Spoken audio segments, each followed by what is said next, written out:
Records, records, records. I just recently got back into buying records, the old LP, after well over a 30-year hiatus. I've been resisting the urge to buy a turntable for a while, knowing I can't afford this hobby, and also because I've been collecting high-resolution digital formats for quite a long time. There's no arguing the convenience of digital downloads, or even streaming.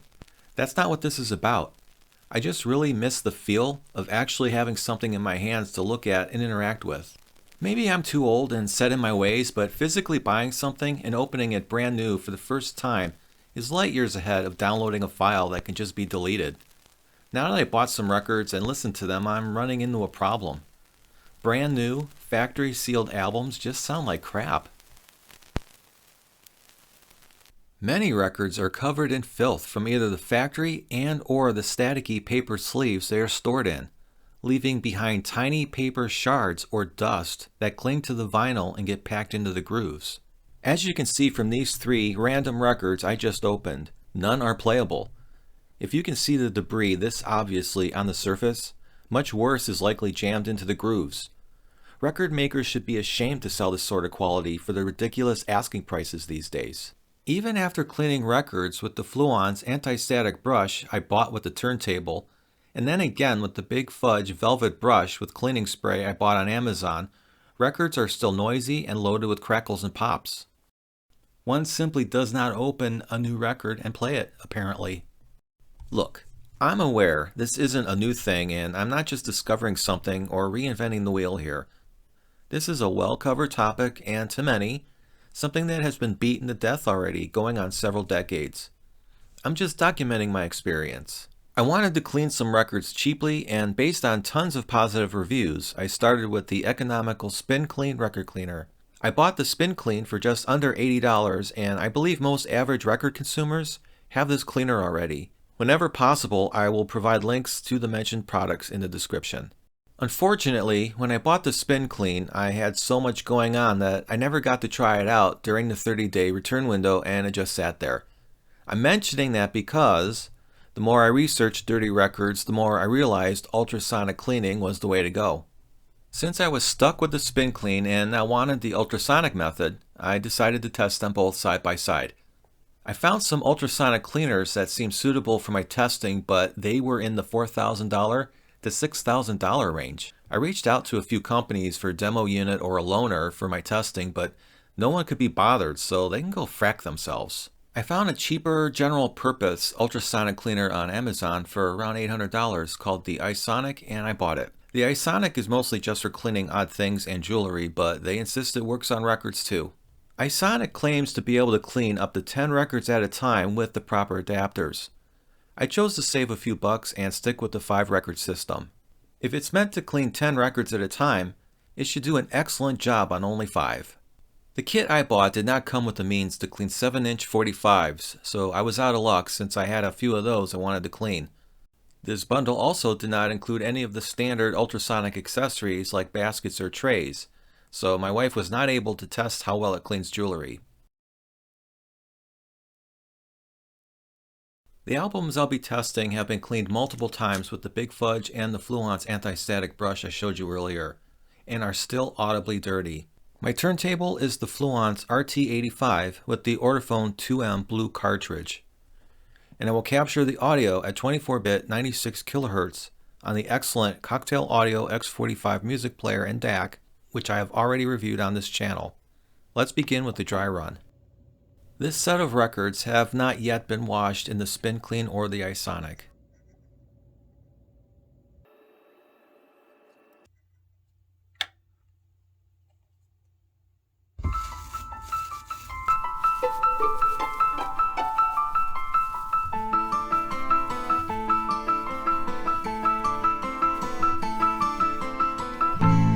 I don't want to see you go. I don't even want to be there. I will cover up my eyes.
match those of a ship that blasted its way out of Mos Eisley.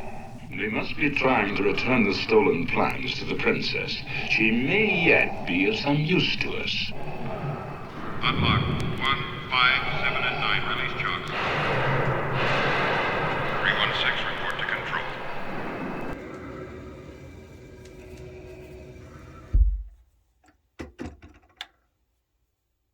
I set up a staging area on the kitchen island. Once the record is scrubbed in the spin clean, I'll lay it down on a cleaning cloth while I dry it. Then rest the record in this drying rack. When they are completely dry, I will place them in a new anti-static sleeve before putting them away.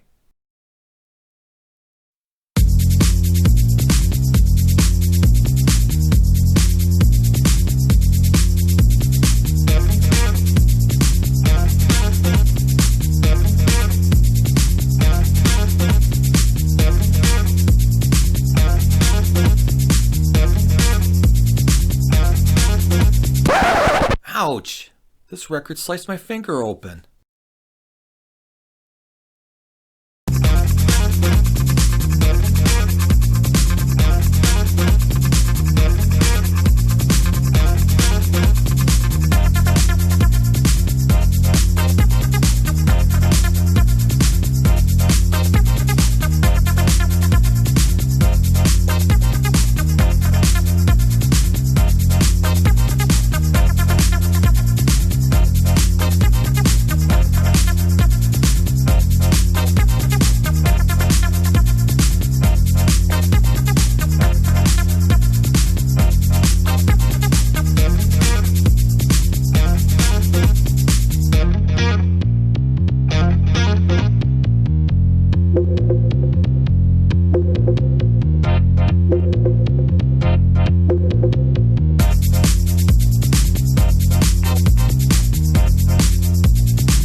I don't want to see you go. I don't even...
The spin clean didn't do a very good job.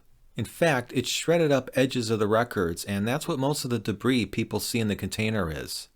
There may have been slight improvements, but overall, the work and possible dismemberment involved wasn't worth it. I'm confident the $800 iSonic cleaning system will do the trick.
Wow, that did not go as planned. After the elaborate and time-consuming ordeal of re-cleaning the same records in the longest cleaning cycle the iSonic offers, no improvements. Determined not to let noisy records break me, I decided to go off the deep end and try one last thing. Enter the Degritter Ultrasonic Record Cleaner. The Degritter costs a whopping $3,280. That is a significant price difference from the more commonly used Spin Clean costing only $80. For the sake of time and keeping this video on topic, please see my channel for the full, honest review of the Degritter. For now, I will rewash the same records in the Degritter using its heavy cycle. Full disclosure, I ran these records through the Degritter at least 3 times on its heavy cycle, which lasts about 10 minutes each.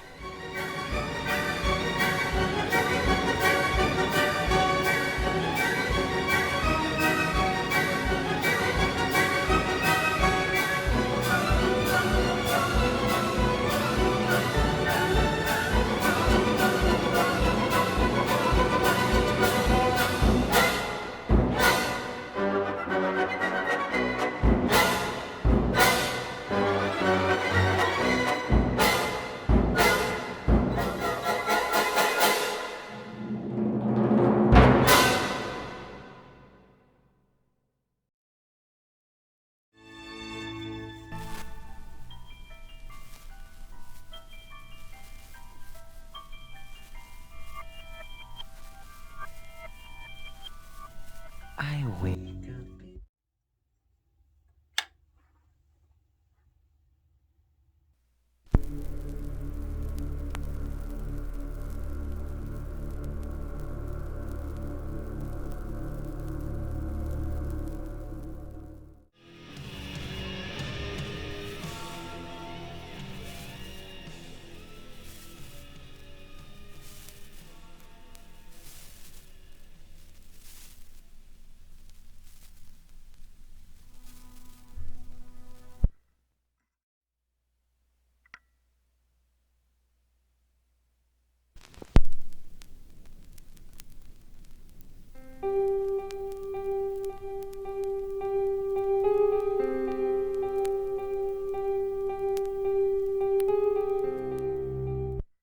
So what have I learned from this?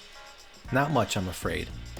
There's a lot more to be said about the time I've spent with the Degritter in my full review video, so watch for that. As for this experience, I believe the Alice Cooper and Metallica records were pressed off-center, causing them to sound as bad as they do. You can clearly see the stylus rocking back and forth. Some recent Led Zeppelin remasters on 180-gram vinyl pressed in Germany sound almost as good as their high-resolution digital counterparts. They sound immaculate, so I know my components aren't at fault. I think the takeaway here is that much of one's collection can be cleaned affordably with the Spin Clean if you have the balls to do battle with it. I thought ultrasonic cleaning would solve vinyl's problems, but it will take a lot more effort to fix that. Stay groovy.